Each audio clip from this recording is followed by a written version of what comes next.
How would you like to wake up to the smell of sinful cinnamon rolls, a fresh fruit salad, or a delicious peach raspberry smoothie? Sounds good to me.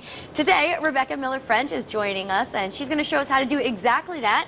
She's the author of Sweet Home, a go-to guide for families wanting to preserve their history through recipes and food. Rebecca, I love this idea because so many people create family traditions with food and meals and that type of thing. Absolutely. Recipes have stories to tell. Food, you know, there's so many attached. It tells family history. Yeah, they're passed down through generations. Exactly, exactly. Well, good. Now, what are we going to make here today? So we have, as we said, sinful cinnamon rolls, which very ooey and gooey, and then a little healthier twist, fruit salad with some granola and fruit smoothies. You know, when you have guests coming through in the summer, they can, you know, just come for the weekend, they can drop in during the week. So these are recipes that can be made ahead. Oh, and nice to have on hand. Exactly, so you can have them ready and you're not scrambling at the last minute. So should we start with the cinnamon rolls? Tell me about that. I'm assuming there's probably a story behind this. There is, and what I like, my grandmother makes amazing cinnamon rolls, and she's really good with yeast doughs, and people I think they're very intimidated by them. Yes. And then I realized you can make the dough in the bread maker. Oh. And that just takes away any, you know, nervousness anyone has, because you just literally dump in flour, butter, sugar, yeast,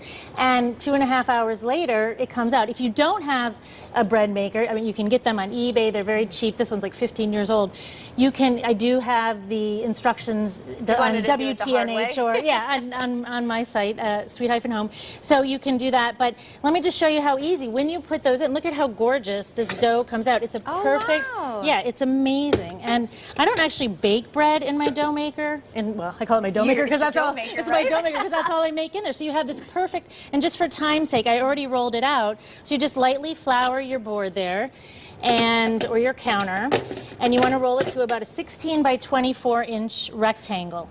And then you take 6 tablespoons of butter, and you're going to spread. And this is really so easy. I mean, it's not something you're going to eat every day. No, but it's a great treat. Right, exactly. They're not exactly for the calorie conscious. And so that's why, you know, when you have guests, I like to have some fresh fruit and things that are a little more nutrient packed on hand. So, you know, and it's fun to have kids help you in the kitchen with this. And what's important when you're doing this is to leave a 1-inch border at the top. You know, I was going to ask you that. Yeah, why was I doing this? I actually did. Because then when you're rolling, you have that to seal your dough. And then this is 3 tablespoons of cinnamon and about 2/3 cup of dark brown sugar, and that's what melds with the dough, and it gets nice and ooey and gooey. Yeah, wonderful. It does. It just, and what's nice, what I like to do with this, I don't know if you feel like doing anything, can get a little messy, is just pushing that into the dough so that when you roll it up, it sticks very nicely. Okay. And then just be sure to wipe your hands because otherwise they... now this is the roll part of it. This is the roll, and it's just like rolling up a rug, you know, or rolling up a piece of paper. I'm assuming you have the oven preheated? Yep, to 350 degrees. Look at how nicely that rolls up. Yeah. And then you get this nice long snake here. And what I do is I'll trim the ends just to make it even.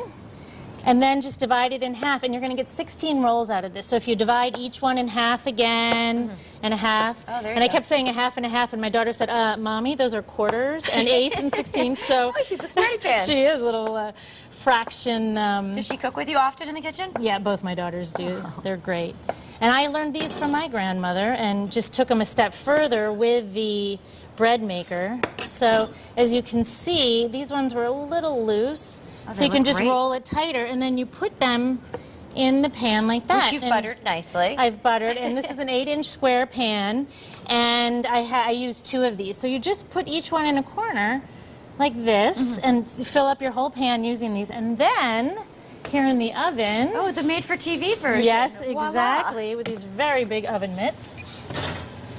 Oh, it looks wonderful. And the smell, and what's so nice is when you have these at home, is that your guests smell the cinnamon and the coffee, and their nose leads them right to the kitchen. So this is the part so many people love, is the cream cheese frosting. Oh, delightful. So it's cream cheese, butter, confectioner's sugar, and you just kind of slather it on nice and thick there, and it just melts. And just let them sit for a couple of minutes to let it really ooze in, right? I was just gonna say that. Ooze in. You can just see it. We're gonna try those at the end of the show, You but can just see that happening. Let's move on to the healthier options. Exactly, I suppose. So here we've got granola, and this again, the recipe is online, and look at all these yummy, delicious ingredients. Yeah. You know, pistachios, pumpkin seeds, raw, packed with protein, flax seeds with omega-3. You've got sunflower seeds. So you mix those with a little maple syrup. I used olive oil, so it's good fat, not bad fat, and applesauce to replace a little of the fat. Yeah, and this isn't your crunchy, kind of clumpy granola. But what I love about it is that it's like sprinkles on ice cream, you know? So I take Greek yogurt and put about a tablespoon of honey per half cup, and just kind of dollop that on and let your guests, you know, they can spread it around, and then just sprinkle this on. And I love how it mixes. So it doesn't, big clumps. It looks great. Yeah, big clumps don't compete with the fruit.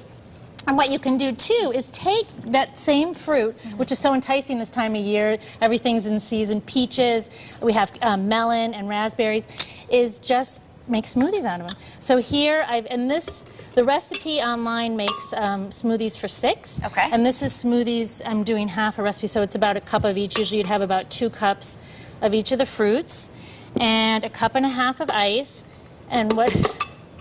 I hope that mixes up.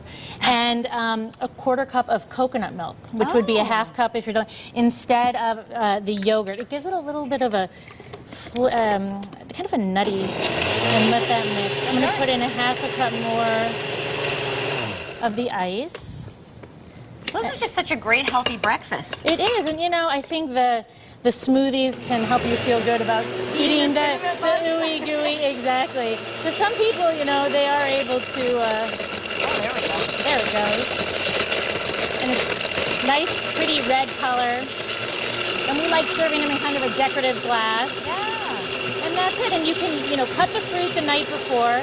What's so nice about the granola is that that'll last for about a month. Oh, well, you know, eating-wise it may not, but in an airtight container, it'll, so I'll just do that a little bit more.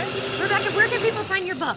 Amazon.com, Barnes & Noble. Oh, it's readily available. Yeah, absolutely. There it is right and on there we go. I'm going to take one of these right now, actually, but I know the rest of the crew is going to want to sample these at the end of the show, so stand by. Thank you so much for being here and offering us the recipes. Thank you. Oh, this is fantastic. Good. Perfect Good, for summer. good.